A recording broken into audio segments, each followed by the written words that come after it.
New ইয়র্কের জাতিসংঘের সদর দপ্তরে দাঁড়িয়ে ইসরায়েলের প্রধানমন্ত্রী বেনিয়ামিন নেতানিয়াহু যখন বক্তৃতা দিচ্ছিলেন, তখন হাজার মাইল দূরে গাজা উপত্যকায় অদ্ভুত নৃশংস এক দৃশ্য তৈরি হলো। ইসরায়েলি সেনারা সীমান্ত পেরিয়ে ভেতরে বসিয়ে দিল বিশাল আকারের লাউড স্পিকার।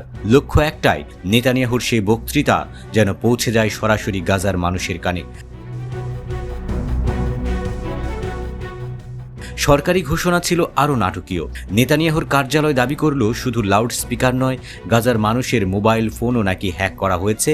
ফলে নেতানিয়াহুর কণ্ঠস্বর সরাসরি পৌঁছে গেছে সবার ফোনে। বার্তা একটাই, যদি জিম্মিদের ফেরত দেওয়া হয়, হামাসকে নিরস্ত্র করা হয় আর গাজা থেকে সামরিক অবকাঠামো সরিয়ে দেওয়া হয়, তবে যুদ্ধ থামবে। যারা মানবে তারা বাঁচবে, যারা মানবে না তারা শিকার হবে।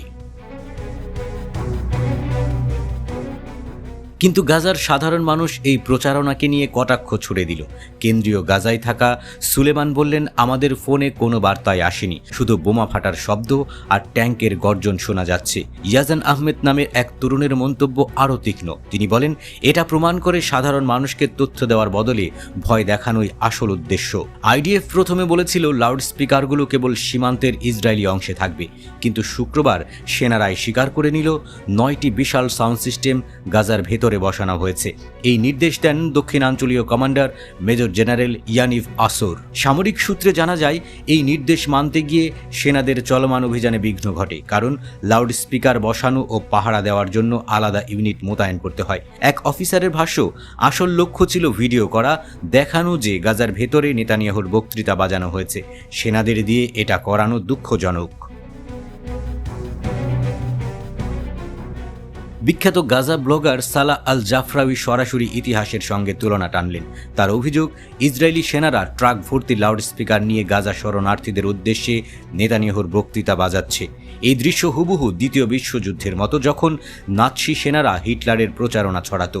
অনেকেই সোশ্যাল মিডিয়ায় লিখেছেন, গাজায় যখন বিদ্যুৎ নেই, পানি নেই, খাবার নেই, তখন লাউড স্পিকার বসিয়ে বক্তৃতা শোনানো এক ধরনের তামাশা। জাতিসংঘের মঞ্চে নেতানিয়াহু শুধু গাজার মানুষের উদ্দেশ্যে নয়, বন্দি জিম্মিদের উদ্দেশ্যেও কথা বলেন। তিনি হিব্রু ও ইংরেজি মিলিয়ে বলেন, আমাদের বীর ভাই ও বোনেরা, তোমাদের আমরা এক মুহূর্তের জন্যও ভুলিনি। পুরো জাতি তোমাদের পাশে আছে। আমরা বিশ্রাম নেব না, আমরা পিছু হটব না। তোমাদের ফিরিয়ে আনবো, জীবিতদেরও এবং যারা প্রাণ হারিয়েছে তাদেরও। তিনি 20 জন জিম্মির নাম উচ্চারণ করেন, যাদের এখনও জীবিত হিসেবে তালিকাভুক্ত করা হয়েছে। তবে তামির নিমরোদি ও বিপিন যোশীর নাম উল্লেখ করেননি, যাদের ভাগ্য অনিশ্চিত রয়ে গেছে। ইসরায়েলি সরকারের আশা ছিল এই নাটকীয় প্রচারণা গাজার ভেতরে চাপ সৃষ্টি করবে, কিন্তু গাজার ভেতর থেকে শোনা গেল ভিন্ন সুর। কিছুই শোনা যায়নি বললেন অনেকেই। কেউ কেউ হাসি তামাশা করে বললেন, হয়তো নেতানিয়াহুর বক্তৃতা বোমার শব্দেই চাপা পড়ে গেছে।